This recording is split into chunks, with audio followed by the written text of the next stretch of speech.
जैसे जैसे समय बीतता है तो समय में बदलाव आता है। समय अनुकूल भी हो सकता है और समय प्रतिकूल भी हो सकता है, लेकिन समय में परिवर्तन अवश्य आता है। अब यह परिवर्तन हमें कुछ कहना चाहता है, कुछ बताना चाहता है या फिर कुछ सिखाना चाहता है। हमें उस परिवर्तन के अनुसार स्वयं में भी परिवर्तन लाना होता है। उस परिवर्तन को हमें स्वीकार करना होता है। यदि हम समय के बदलाव के साथ स्वयं में बदलाव नहीं करते हैं तो इसका नुकसान केवल हमें ही होता है, क्योंकि इस बदलाव को हम स्वयं में नहीं लाते हैं और हम समय के अनुसार नहीं चलते हैं, समय के साथ नहीं चलते हैं, तो हम निश्चित ही समय से पीछे हो जाते हैं, अर्थात हम जीवन में पीछे हो जाते हैं। इसलिए इस संसार में परिवर्तन होना तय है, लेकिन हमारा उसे स्वीकार करना तय नहीं है। यदि हम स्वीकार कर लेते हैं तो हम आगे बढ़ते हैं, और यदि हम स्वीकार नहीं करते हैं तो हम पीछे रह जाते हैं। एक बार यदि हम जीवन में पीछे रह जाएं तो फिर उस समय को पकड़ पाना असंभव हो जाता है। इसलिए तुम्हें आज के समय का परिवर्तन समझना है और बिना किसी समझौते के उसे स्वीकार करना है। तुम्हें अपने व्यक्तित्व की शैली में स्थिरता लानी है, ठहराव लाना है, मुस्कुराहट लानी है।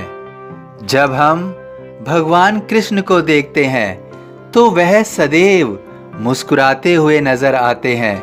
उनको देखकर लगता है कि उन्हें कोई कष्ट नहीं था, लेकिन वास्तविकता क्या है?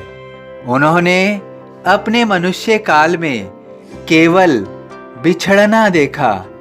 जन्म लेते ही माता पिता से बिछड़े, बाद में यशोदा माँ से बिछड़े, नंद बाबा से बिछड़े, गोकुल और मथुरा से भी बिछड़े, सखा और सखियों से भी बिछड़े, और बाद में फिर राधा से भी बिछड़े। लेकिन उनके चेहरे की मुस्कुराहट कभी नहीं छूटी।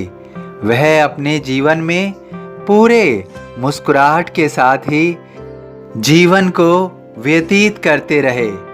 तुम्हें क्या लगता है, भगवान कृष्ण को इन सब का दुख हुआ होगा? निश्चित रूप से उन्हें दुख हुआ होगा, क्योंकि वह तो प्रेम के सागर हैं, और प्रेम के सागर में उतरकर उन सभी से बिछड़ना निश्चित ही उन्हें भावुक किया होगा। लेकिन भगवान कृष्ण प्रकृति के नियम को स्वीकार कर रहे थे। जो प्रकृति दे रही थी वे उसे ले रहे थे। समय के परिवर्तन को, समय के बदलाव को वे स्वीकार कर रहे थे। जीवन में तुम भी मुस्कुराते हुए सब दुखों को गले लगाते रहो। प्रकृति के बदलाव को समझो तो तुम्हारे विशाल कर्मों का आकलन करना सरल हो जाएगा।